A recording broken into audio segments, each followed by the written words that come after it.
우리 필리핀 침례교회는 7월 달에 두 가지 사역을 했어요. 선교 사역이나 선교팀이 구성이 됐고, 스포킨 워싱턴과 그리고 산파울로, 그 다음에 마타그로소, 브라질을 갔다 왔습니다.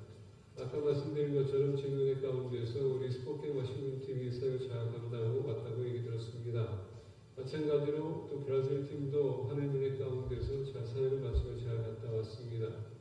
제가 볼 때 모든 팀원들이 주어진 그 사역을 잘 감당했고요. 힘들고 어려움에도 불구하고 우리가 서로 웃으면서 기쁜 마음을 가지고 사역을 했습니다. 참 감사한 것은 뭐냐면 은혜를 끼쳤다는 얘기 들었고요. 또 또한 우리도 은혜를 받았다라는 얘기 들었습니다. 그래서 계속 얘기 듣는 것은 내년에도 다시 한번 와줬으면 좋겠다는 그런 얘기 들었습니다. 하나님의 계획 속에서 하나님께서 모든 것을 예비하고 인도하고 준비하고 인도하실 것입니다. 우리가 약속할 것은 아니고 하나님께서 허락하시는 대로 우리가 그 따라서 움직이면 될 거라고 믿습니다. 어쨌거나 우리 교회는 선교 제행적인 교회, 또 나가서 하나님의 지상명령을 감당하는 교회로 우리가 세상에 비춰지기를 원합니다. 또 하나의 교회가 아닌 정말 하나님께서 인정하는 그런 선교를 감당하는 그리고 전도하는 교회가 되기를 원합니다. 제가 여기 오면서 우리 교회가 계속적으로 선교 전도에 힘쓰는 교회로 지금 성장하고 있습니다. 근데 우리가 좀 더 앞뒤로 되어야 될 것 같아요. 가는 사람만 가는 것이 아니라 우리 모두가 한 번씩은 선교지에 가서 선교에 대한 체험을 하기를 원합니다. 여러분들이 선교를 얘기할 때에 나도 거기 있었지, 나도 선교에 동참했었지, 그리고 앞으로 나도 선교를 어떻게 하는 것인지 여러분들이 지금 알아야 체험해야지만은 다른 사람에게도 안 가본 사람에게도 도전줄 수 있으리라 믿습니다. 또 갔다 오게 되면 우리 삶이 좀 바뀌는 것 같아요. 대부분의 얘기 들어보니까 우리는 미국에서 너무 호화스럽게 산다는 얘기 들었습니다. 그리고 또 여기 가보니까 빈민촌이 아닙니까? 우리 인대촌이 아닙니까? 거기 가보니까 거기에 대한 너무 열악한 상태에서도 그들 표정은 밝다는 얘기 들었어요. 또 대대적인 것을 보게 되면 산폴로에 있는 빈민촌에 있는 사람과 또 인디언들은 또 차이점이 있습니다. 산폴로에 있는 사람들 근데 또 성경 속에서 근데 많은 분들이 기쁨이 없는 모습을 봤다라고 합니다. 근데 우리 인디언촌에 가보니까 인디언들은 그렇게 발달되지 않지 않은 그런 상황에서도 다들 웃는 모습, 밝은 모습이 있다는 것, 참 중요한 것 같아요. 차이점이 뭔지 아십니까? 빈민촌은 아주 복음이 필요하고요. 인디언촌은 100% 다 믿는다는 것입니다. 믿는 사람은 변화가 있다는 것입니다. 그리고 이 세상에 소망이 없지만 주님 안에서 소망이 있다는 것을 그때 알고 있습니다. 그리고 소망 있는 사람은 환경을 탓하는 것이 아니라 환경 속에서 적응해 나가는 것입니다. 중요한 것은 뭐냐면 이 인디언들이 지금 100%가 믿고 있는데 그리고 삶이 변하다 보니까 그 주변에 있는 인디언들이 배우기 위해서 들어온다는 얘기입니다. 그리고 인디언들이 이 테레나 부족이 그냥 본인들만 이 땅을 소유하는 것이 아니라 제가 얘기 들어보니까 32만 에이크스의 땅을 정부에서 기증을 받았다고 합니다. 어마어마한 땅이에요. 그러다 보니까 너무 많다 보니까 나눠줘도 충분하다. 그래서 다른 부족에게 이제 땅을 주는데 그것도 인디언들이 오는 이유가 다른 게 아니라 어떻게 우리의 부족과 당신의 부족이 이렇게 틀린가? 어떻게 당신들이 이렇게 발전해 나가면서 우리를 이렇게 좀 계속적으로 이렇게 후퇴하는가? 그들이 와서 이제 보고 배우기 위해서 왔다는 것입니다. 근데 우리가 이제 이 까야프라는 부족은 원래 원시 시대의 그런 모습으로 살고 있어요. 근데 이 테레나 부족에 들어와서 보니까 본인들도 그게 부러운 거야. 배우기 위해서 왔는데 배우는 데 있어서 이제 복음을 전하다 보니까 본인들이 예전에 없었지만은 이제는 거기에 성경 공부에 만나는 장소가 세워졌다는 것입니다. 그리고 한 사람씩 거기에 이제 복음을 접하고 예수 영접하기 시작했고 그 까야프 부족에 한 사람이 신학교 갔다 저러면서 돌아왔어요. 그리고 이제 앞으로 이제 사역을 준비하고 있습니다. 그러니까 중요한 건 뭐냐면 이 부족이 다른 데 가면 또 10,000명 넘는 더 큰 무리가 있어요.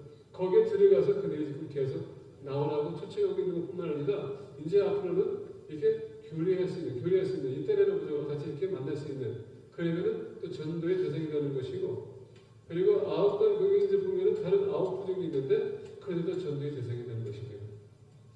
원래 민간이면 우리 같은 사람들 들어갈 수가 없어요. 정부에서 막고 있습니다. 왜냐하면 유네스코에서 돈을 받고 있기 때문에 그리고 인디언 문화를 지키게 하기 위해서 접근하지 못하게 되어 있습니다. 근데 인디언 추장이 들어오라고 우리에게 허락하면 초청하면 우리가 들어갈 수 있어요. 그러니까 얼마나 좋아요. 우리 스스로가 열심히 하는데 인대들이 가서 그들을 만나서 전도하게 되면 우리는 그냥 당연히 들어갔다는 얘기예요. 그런 비전을 가지고 시작했던 것이 이제는 계속 지금 전달되고 있다는 얘기입니다.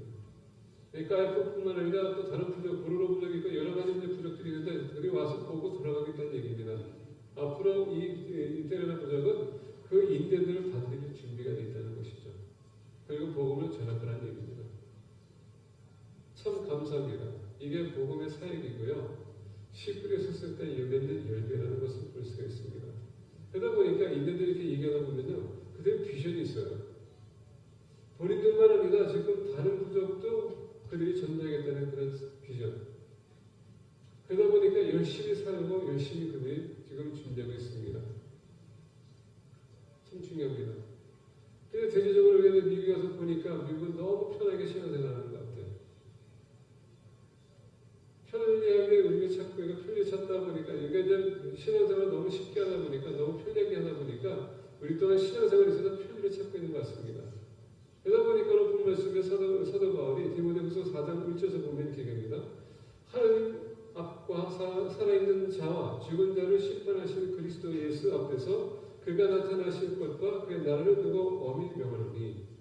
사도 바울이 지금 디모데후서 4장을 보게 되면 하나님 앞과 살아있는 자와 죽은 자를 심판하실 그리스도 예수 앞에서 그가 나타나실 것과 그의 나라를 두고 엄히 명하노니. 너희는 말씀을 전파하라. 때를 얻든지 못 얻든지 항상 힘쓰라. 범사에 오래 참음과 가르침으로 경책하며 경계하며 권하라. 사도 바울이 지금 얘기하는 것은 뭐냐면 우리가 사도 바울의 사도 바울 디모데후서가 마지막 서신입니다. 이제 사도 바울이 언제 이 세상 떠날지 모르지만 이런 사람을 얘기할 수 있어요. 사도 바울이 얘기하는 것은 뭐냐면 내가 이제 곧 떠날 텐데 내가 너희에게 상할 수 있는 것은 내가 명할 수 있는 것은 내가 그동안 죽기까지 복종했던 것처럼 너희들도 죽기까지 복종하는데 뭐냐? 복음을 선포하는 것입니다. 우리는 때와 환경을 보면서 우리는 항상 핑계를 대는 것 같아요. 복음을 전하는 데 있어서 적합한 시간이 아니었어. 때가 아니었다는데 사도 바울이 여러분 그 모든 개념을 깹니다. 어떻게 깹니까? 너는 말씀을 전파하라. 때를 어떤지 못 얻든지 상황과 환경을 탓하지 말고 어떤 상황이든 우리는 복음을 전할 준비가 되야 된다는 얘기입니다. 선교 지향적인 교회는 성도는 어떤 사람들이냐? 여러분 때는 어떤지 복음을 항상 선포하는 거예요. 그러다 보니까 빌립보서 보면 빌립보에서 내가 복음에 합당한 삶을 살라라고 합니다. 복음에 합당한 삶. 그렇다면 우리가 복음에 합당한 삶을 살기 위해서 우리가 복음이 뭔지를 알아야 되지 않겠습니까? 아마 떠나기 전에 그런 얘기했던 것 같아요. 우리 모두가 복음에 합당한 삶을 살아야 되는 때에 우리는 때를 어떤지 못 어떤지 복음을 선포할 수 있는 것입니다. 참 중요해요. 왜 사도 바울이 이렇게까지 얘기하는가? 3절 보니까 때가 이르니 사람이 바른 교훈을 받지 아니하며 귀가 가려워서 자기의 사욕을 따를 스승을 많이 두고 또 그 길을 진리에서 돌이켜 허탄한 이야기를 따르니라. 때가 되면 지금 우리가 말씀을 살고 있는데 많은 사람들은 편리를 찾다 보니까 진리가 아닌 편리, 뭡니까? 타협되는 것을 요구하겠다는 것입니다. 말씀 중심적인 삶을 살아야 되는데 나의 편리를 위해서 때로 우리가 교회를 쉽게 옮기고 교회 프로그램을 쫓아가기만 하고 교회가 나를 위해서 무엇을 줄 수 있는가 이것을 찾는 사람들이 많다는 얘기입니다. 자기의 틀에 안 맞으면은 그거는 나에는 상관이 없기 때문에 컨슈머리즘은 뭐냐면은 이거 소비자의 의식에 소비자의 교회를 참 많이 찾는다는 얘기예요. 다양한 교회가 있지 않습니까? 내 맛에 맞는 교회를 내가 찾겠다. 그건 여러분 내 편리예요. 말씀을 선포했는데 이건 나는 기준이 안 맞아 그러니까 어떻습니까? 다른 교회 가보면 이게 내 기준에 맞네? 이건 편리를 찾는 겁니다. 미국뿐만 아니라 세계 전체적으로 봤을 때에 통계적으로 기독교의 숫자가 좀 줄어들고 있습니다. 왜 그런지 아십니까? 자기의 편리에 안 맞기 때문에, 자기 뜻에 안 맞기 때문에, 자기 틀에 안 맞기 때문에.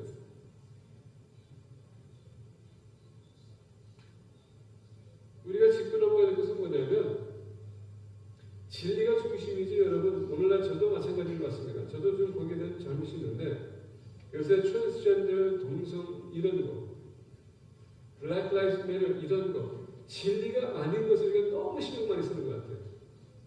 그러다 보니까 우리가 핵심적인 복음을 잃은 것 같습니다.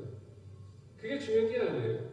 그러나 그런 이슈를 가지고 교회 여기서 어떻게 합니까? 혼동시켜요. 진리를 싹 빼놓고. 심판은 누구한테 있습니까? 하나님께 있는 것이 우리에게 있는 게 아니에요. 나는 복음에 합당한 삶을 사느냐가 더 중요하다는 얘기입니다.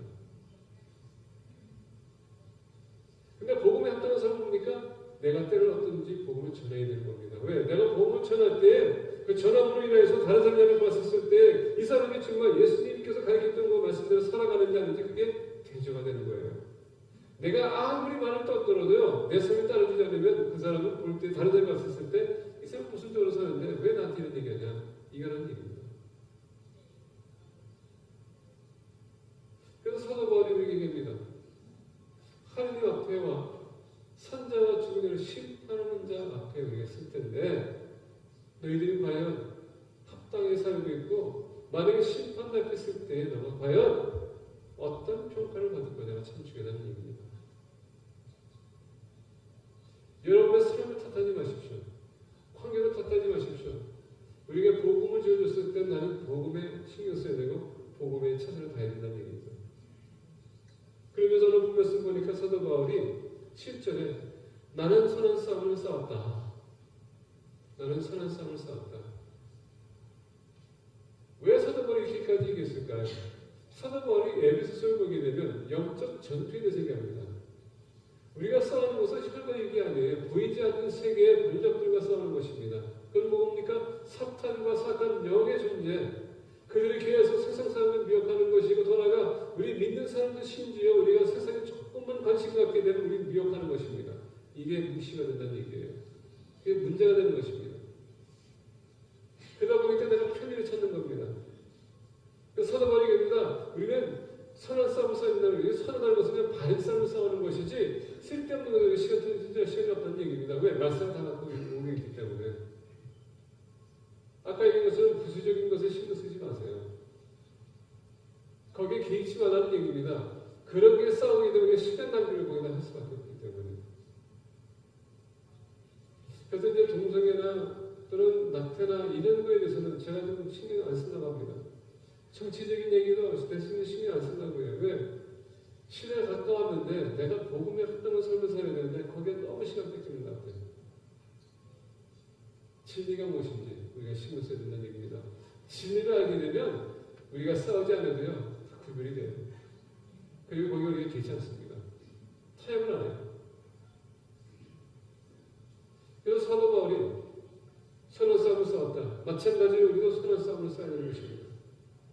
우리가 선교지에 갔었을 때에 힘든 환경 속에서도 그래도 사역을 끝까지 했다는 것 참 중요한 거예요. 왜? 우리가 거기서 교회에서 우리 위해서 뭘 파송한 것이고 우리 교회에서 계속 중보하고 있었고 거기에 합당히 우리가 사는 것이기 때문에 그리고 여러분들한테 고백할 수 있는 것은 우리가 선한 싸움을 싸웠다고 했었어요. 근데 선한 싸움이 그냥 일시적인 것이 아니라 주님 오실 그날까지 우리가 계속 지속해야 된다는 얘기입니다. 왜 우리가 선한 싸움을 싸야 되는지 우리가 같이 보기를 원합니다. 사도 바울이 왜 우리가 이렇게까지 얘기했는지 오늘 본 말씀 5절과 6절에 보니까 첫 번째 왜 선한 싸움을 싸야 되는지 얘기입니다.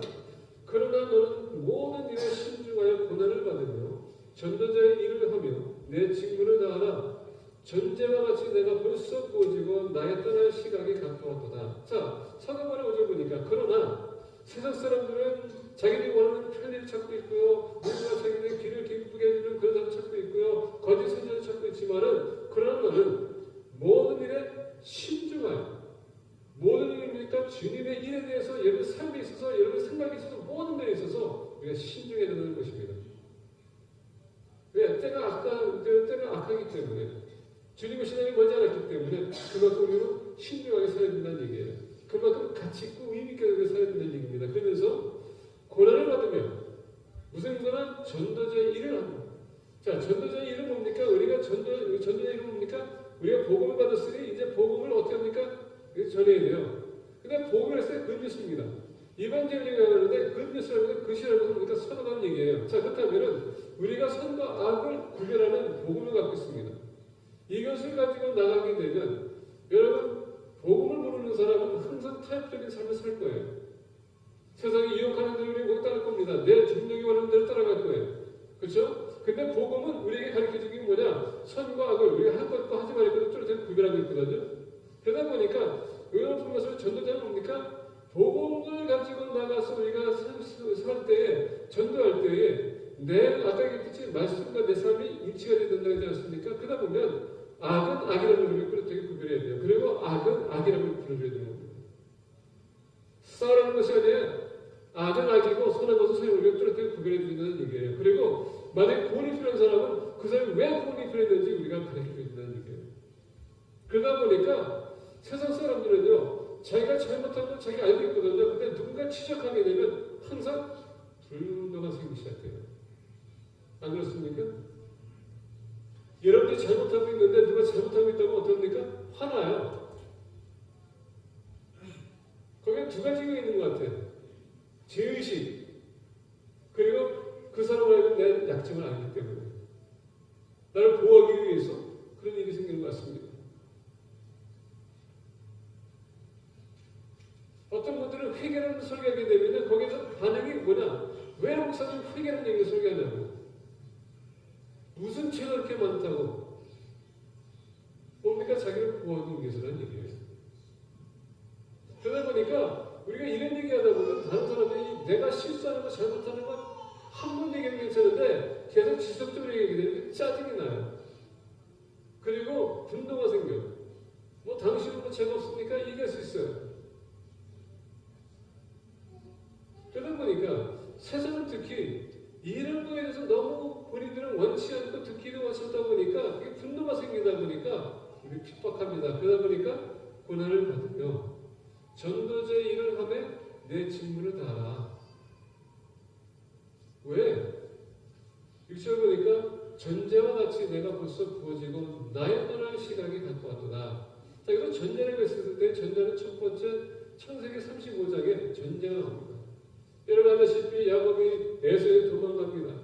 왜 그런 사건이 있었을까? 우리가 아시다시피 야곱은요 형의 정자의 명분을 뺏어서 도망갔습니다. 그래서 창세기 보게 되면 전제가 첫 번째로 나오는데 전제는 뭐냐? 뭔가를 분다는 얘기예요.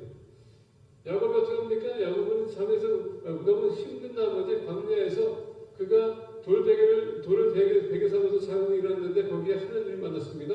그러면서 그가 단산했으니 거기다가 기름을 부읍니다. 하나님과의 만남. 근데 우리가 우리가 이제 출애굽기를 보고 우리가 민수기 보게 되면은 이 전제에 대해서 얘기합니다. 전제가 무슨 얘기냐면 하나님께서 너희들이 제물을 바칠 때 전제와 같이 바치라는 겁니다. 근데 이 전제는 아무 전제가 아니에요. 원래 죄를 범했었을 때 전제를 바치는 것이 아니었습니다.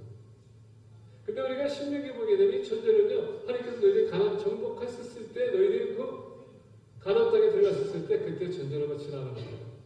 이게 무슨 얘기냐면요, 전제라는 것은 하나님과의 연합, 하나님과의 언약에 관한 전제거든요. 이 전제는 하나님과의 언약을 맺을 때, 그래서 우리가 신약에 보게 되면 예수님께서 가나 혼인잔치에서 일어나지 않습니까? 그러면서 예수님께서 돌아가서 십자가에 지실 때에 보게 되면은 그 피 흘림, 이것 또한 잔에 대해서 얘기했는데 그게 바로 전제를 얘기하는 것입니다.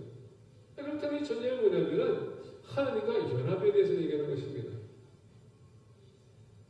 그러다 나가서 이 전제를 했었을 때 몇 가지 의미가 있는데 첫 번째 얘기를 보니까 전제는 뭐냐면 이스라엘 백성들이 애굽에서 자유하면서 그들이 이제 가데스 반에 들어가서 하나님께서 가나안 땅을 정복하라고 합니다. 근데 가데스 반에서 그들이 정복해야 되는데 그들이 정탐꾼을 보내서 조국이 돌아옵니다. 그러면서 그들이 이제 보고하는 결과 거기는 안악사서 있습니다. 그런 고인들이 있습니다. 어떻게 하면 그들과 싸울 수 있겠습니까? 우리가 싸우게 되면 우리는 정말 패배할 것입니다.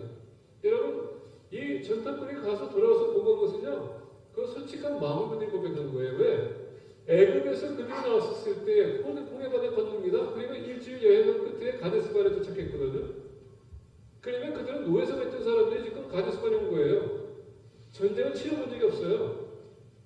그러다 보니까 가나안 땅 정복하러 왔을 때 그들은 불가능한 얘기했었어요. 근데 거기에 우리가 짚고 봐야 될 텐데 갈렙과 여호수아는 하나님께서 어떻게 이스라엘 백성들을 치기 위해서 다녔던 그 애굽 군사들을 하나님께서 물리치셨는지 홍해 바다가 갈라졌는지 다 알고 있었거든요. 체험했어요. 그러니까 이런 하나님이라면 이들도 마찬가지를 미치지 않겠는가? 그런 믿음을 가지고 보는 시각이고, 이들은 세상적인 참 방법을 가지고, 지금 여러분 생각해 보세요. 이 노예들은 그 애굽 사람들의 그 문화와 더 나가서 군사를 봤을 때 그때 세계 막강한 그런 제국이 있었거든요. 그리고 애굽 군사들이 그때 막 세계에서 이 파워 슈퍼 파워를 이루었었어요. 그러다 보니까 전쟁 그 노예였었지만은 얼마나 그 군대가 위협적인지 알고 있었다는 얘기입니다. 그런 군사도 없었어.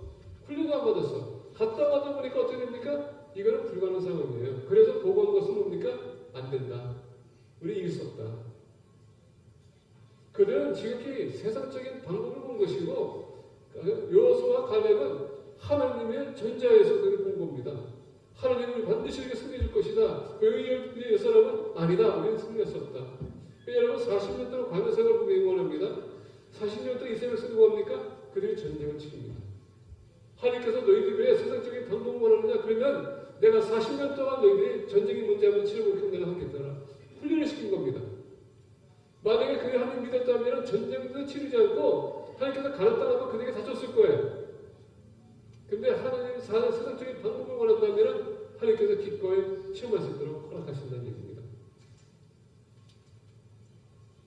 만약에 그들이 들어갔다면 그들이 전쟁을 마실 수 있었을 거예요. 거의 볼 수 있을 거예요. 다시 얘기하면 전쟁은요, 하나님의 시험에 들어가는 것입니다.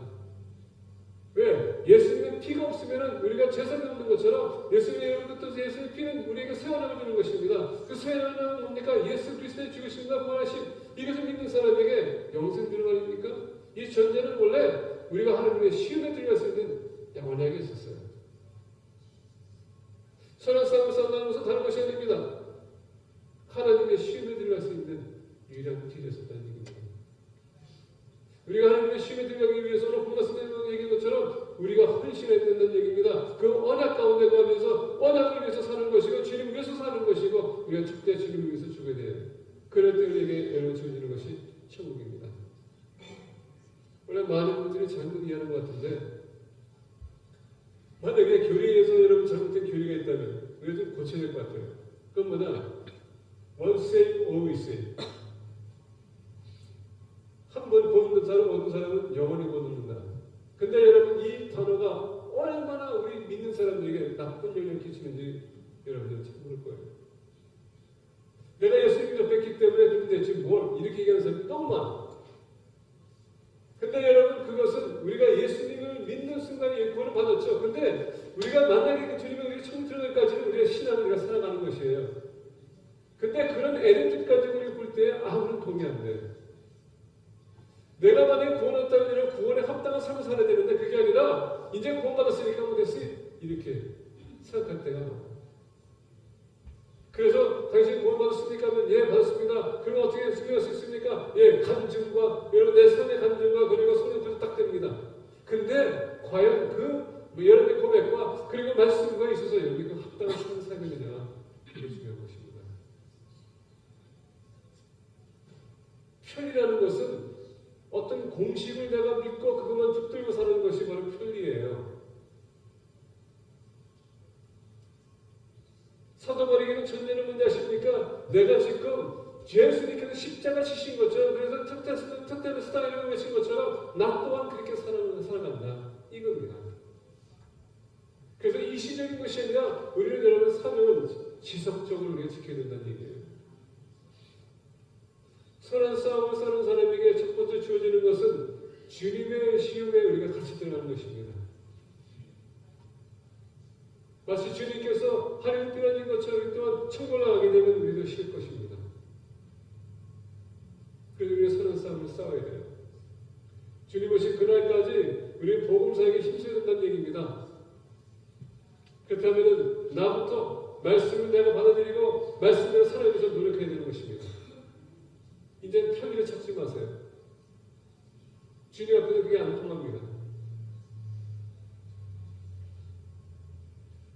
주님의 명령을 보게 되면 말씀대로 살아, 내 말씀 따르라 이런 말씀이 계속 있는데 우리는 한 공식만 가지고 나 구원 얻었어. 이건 여러분 안 통해요. 통하지 않습니다. 내가 신앙적인 삶을 살기 위해서 그게 필요한 것이지, 그러다 청년들은 여러분 확실히 있어서 필요한 것이지 그게 공식처럼 여러분 뚱땅 끝나는 것이 아닙니다. 지속적으로 사시기 바랍니다. 선한 싸움을 싸는 사람에게는 주님의 시험에 같이 들어갈 수 있는 것입니다. 두 번째 보겠습니다. 7절 보니까 얘기합니다. 나는 선한 싸움을 싸우고 나의 달려갈 길을 마치고 믿음을 지켰으니. 자, 보니까 여기서 다 과거예요. 모든 동사가 과거입니다. 나는 선한 싸움을 싸우고 나의 달려갈 길을 마치고 믿음을 지켰으니. 사도 바울은 우리가 고린도 후서를 보게 되면 그가 얼마나 많은 고난과 고통을 당했는지 죽음의 고비까지도 넘겼는지 우리에게 얘기해 있습니다. 여러분, 우리가 예수 그리스도를 믿는 그 순간에 영적 전투는 이미 이루어졌어요. 사단은 계속 공격하고 있습니다. 사단의 목적은 뭡니까? 우리가 하나님의 반응에서 멀리하게 하는 것입니다. 그래서 우리가 타락해서 지어 떨어지는 것이 사단의 전략이에요. 그래서 사단은 우리를 공격하기 위해서 어떻게 합니까? 계속 세상을 동원하고 있습니다. 여러분, 세상을 보세요. 지금 one world order, 세상의 한 정치, 세상의 한 종교, 이것을 가지고 계속 타협하고 있습니다. 기독교, 여러분 불교, 모든 종교는 신으로 간다고 이렇게 주장하는 것입니다. 그런 가운데서 우리가 싸워야 돼요. 그래서 싸우고 있습니다. 왜? 구원은 여러분 딱 오로지 한 길, 예수 그리스도 외에는 없다고 하겠습니다. 그러다 보니까 우리가 힘든 거예요. 사도 바울은 그것을 계속 싸웠습니다.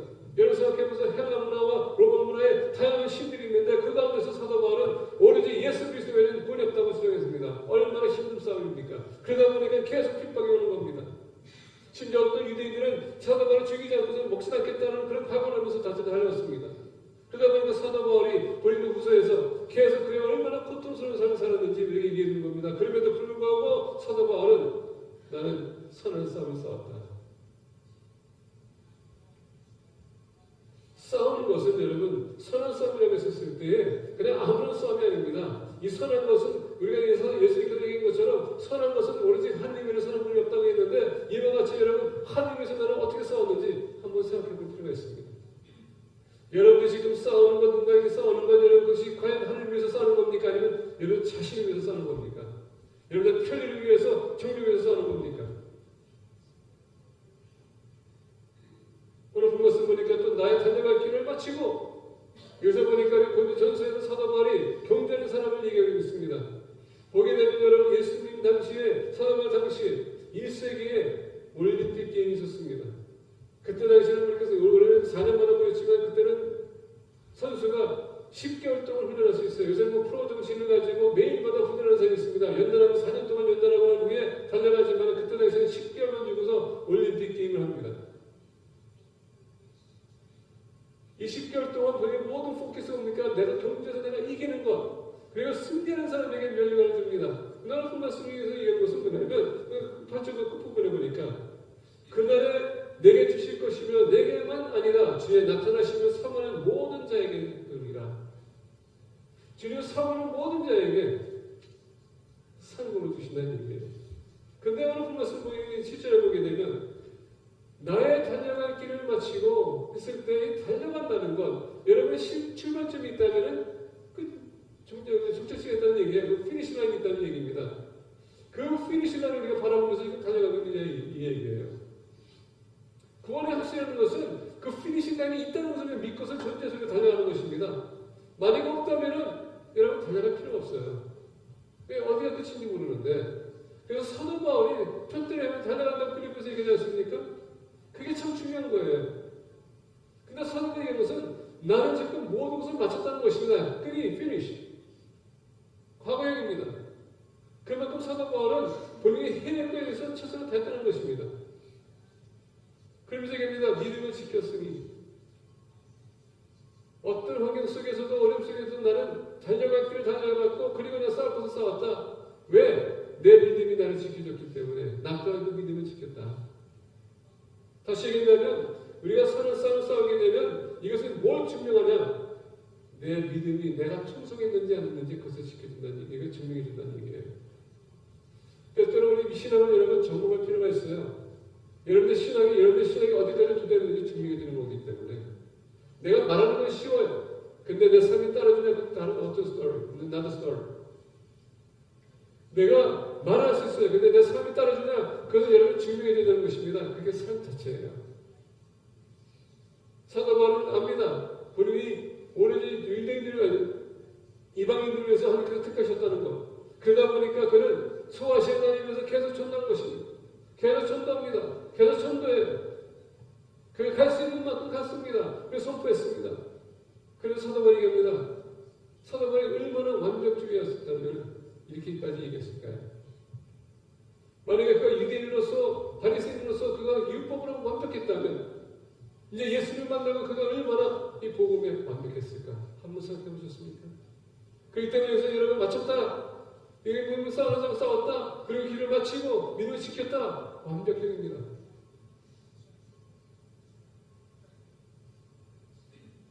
말세일수록 우리가 타협해서는 안 되고요. 대충 살아서는 안 된다는 얘기예요. 하나님이 뭐 저와 여러분들 택했었을 때 하나님 여러분들이 에디트를 보시고 계십니다. 여러분들 에디트예요.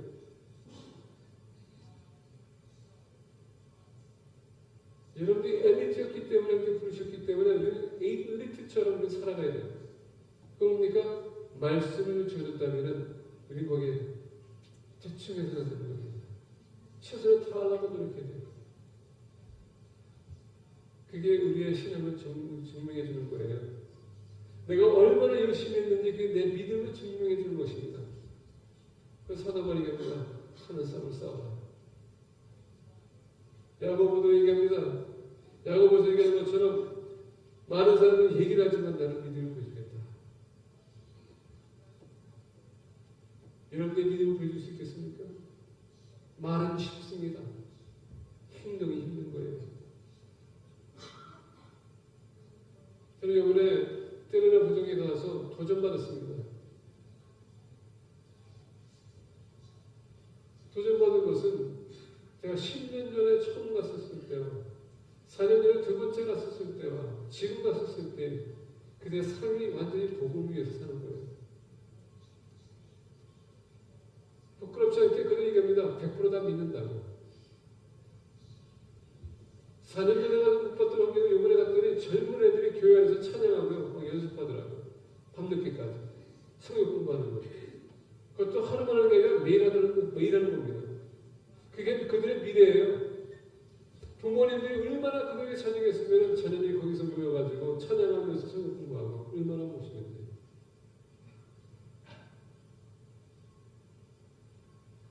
끝까지 우리는 충성해야 되는 것입니다. 세 번째 보겠습니다. 8절에 보니까 이제는 흐르는 나를 위하여 의의 면류관이 예비되었으므로 즉 곧 의로우신 재판장이 그날에 내게 주실 것이며 내게만 아니라 주의 나타나심을 사모하는 모든 자에게 됩니다. 전에도 제가 말씀드린 바에 있습니다. 오늘 본 말씀 보니까 선한 싸움에 싸웠을 때 주는 의의 면류관이 있다고 합니다.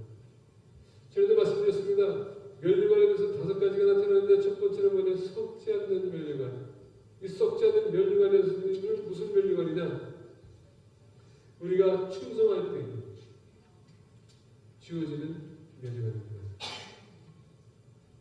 믿음을 가지고 믿음 안에서 충성하는 사람들.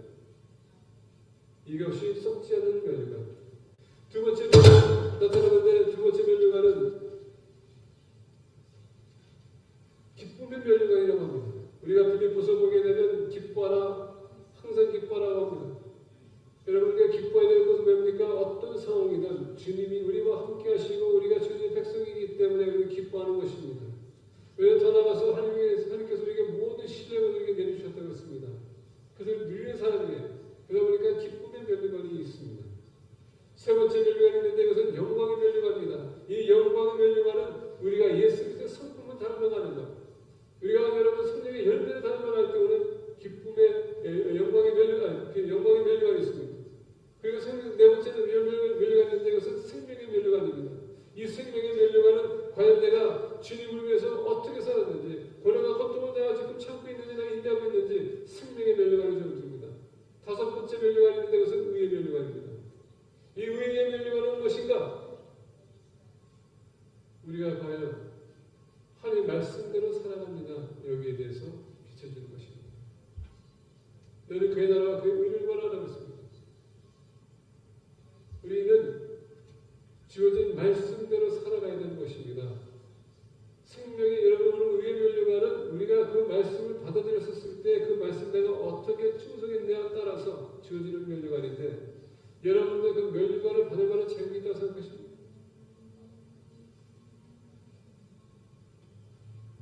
여러 가지 면류관이 있지만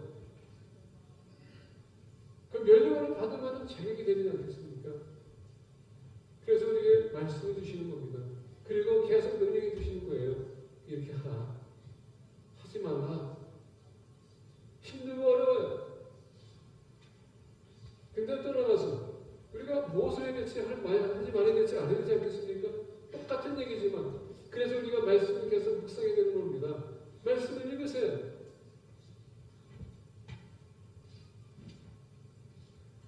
하나님은 우리에게 이 의의 면류관을 약속하셨습니다.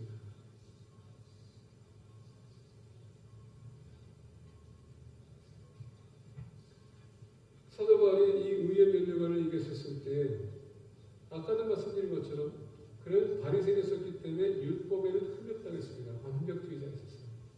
자, 예수님을 만났습니다. 예수님 만나면서 그가 의에 대해서 그 깨우침 받았을 겁니다. 그가 의에 대해서 그가 완벽하기 위해서는 물론 완벽한 사람은 없어요.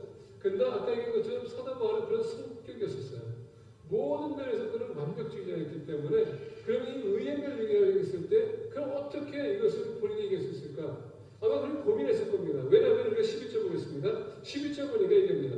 누가만 나와 함께 있느니라 내가 올 때에 마가를 데리고 오라 그가 나의 일에 유익하니라. 자, 여러분 보세요. 사도 바울은 마가를 싫어했어요. 얼마나 싫어했으면 바나바와 같이 싸움이 났어. 왜? 마가 요한이 복음 사역하다가 1차전에 성교회에게 그가 너무 힘든 나머지 겁이 많아하다 보니까 도망갔어요. 그러다 보니까 사도 바울은 괘씸했거든요. 어떻게 복음 사역하는데 그가 도망갈 수 있을까? 완벽주의자는요. 그런 실패와 이런 실망, 이런 실패와 포기를 용납이 안 됩니다. 그 사람 자체가 용납이 안 되는 거예요. 여러분이 사도 바울의 인격을 이런 거 생각해봐야 됩니다. 완벽주의자로서는요. 포기하는 사람 용납이 안 돼. 그러다 보니까 사도 바나바가 우리 한번 데려가자 했더니 안 된다는 것입니다. 그래서 싸움이 일어난다고 했어요. 근데 여러분 의의 면류관을 받기 위해서 어떻게 합니까? 지금 누가가 얼마나 유일한지 본인이 어떻게 합니까? 다시 한번 생각해봤습니다. 자기의 완벽주의라는 것을 깼습니다. 여러분 의라는 것은 내 자신에게 남을 보는 것입니다. 내가 변하는 거예요. 그 사람에 맞춰지기 위해서 용서하는 것입니다. 내 인격이 바뀌는 거예요. 내 성격이 바뀌는 거예요. 내 언어가 바뀌는 것이고 내가 그 사람을 어떻습니까? 용납해주고 내가 품어주는 것이 바로 의의 면류관입니다. 예수님께서 이 땅에 오신 겁니까? 죄인들을 품겨서 오신 거예요. 근데 내 기준이 아닌 하나님의 기준이 필요하다는 얘기입니다. 그러다 보니까 사도 바울이 얘기합니다. 누가만 나와 함께 있느니라 내가 올 때에 마가를 데리고 오라. 왜? 마가가 누구냐? 마가복음을 썼거든요. 본인이 여러분 도망갔으면 실패했지만 그가 예수님 참된 예수님 만나고 난 후에 그가 예수님이 어떤 분인지 정확하게 마가복음에 썼어요. 그러다 보니까 사도 바울이 그걸 보면서 얼마나 감동이 됐는지 마가는 나에게 유익한 자다. 데려와라. 의의 면류관 바로 그거예요. 우리 믿는 사람들이 연약하고 부족하고 여러분 상처받는 사람들을 품어서 같이 세트 나갔습니다. 기름으로 그런 사람입니다. 여러분들이 의의 면류관을 받기 위해서는 복음을 생각해야 돼요. 복음은 뭡니까? 모든 사람 다 품는 것이에요. 하나님이 세상을 것처럼 살아가사 백성들을 주셨습니다. 세상을 품을 수 있는 조금만 말을 잘못했다고 해서 분노하는 것, 내 의견에 안 맞았기 때문에 망가지는 것, 이런 거 여러분 다 내려놓으셔야 돼요. 내가 변하는 것입니다. 내가 변해야 돼요. 그렇게 하기 위해서 내가 더 결정해야 되는 것입니다. 왜? 1절에서 얘기한 것처럼 하나님 앞과 살아있는 자와 죽은 자를 심판하실 그리스도 예수 앞에 우리가 언젠가는 쓸 텐데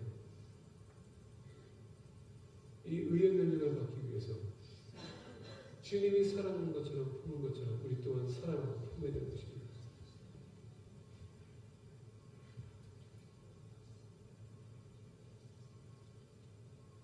오늘 사도는 복음을 혼동스럽게 해서 우리 계속 공격합니다. 우리는 하나님의 전신갑주를 입어야 돼요. 입을 때 성가하게 보여야 되는 겁니다. 사탄의 전략이 보이는 것입니다. 그리고 우리는 싸워야 돼요. 왜? 이기는 자는 생명의 면류관, 기쁨의 면류관, 썩지 않는 면류관, 의의 면류관, 영광의 면류관 우리가 얻을 수 있기 때문에, 그리고 모든 사모하는 자에게 주는다고 약속했기 때문에 마지막 날씨 옆에 있을 때에 그래, 너는 내 명령을 순종했지, 내 말씀대로 살았지, 착한 종아. 여러분, 그리고 멸류관을 받지 다니지 않겠습니까? 주님의 복음에 합당한 삶을 사는, 그리고 선한 싸움에 승리하는 공동체가 되기를 예수 그리스도의 이름으로 다시 축복합니다. 기도하겠습니다.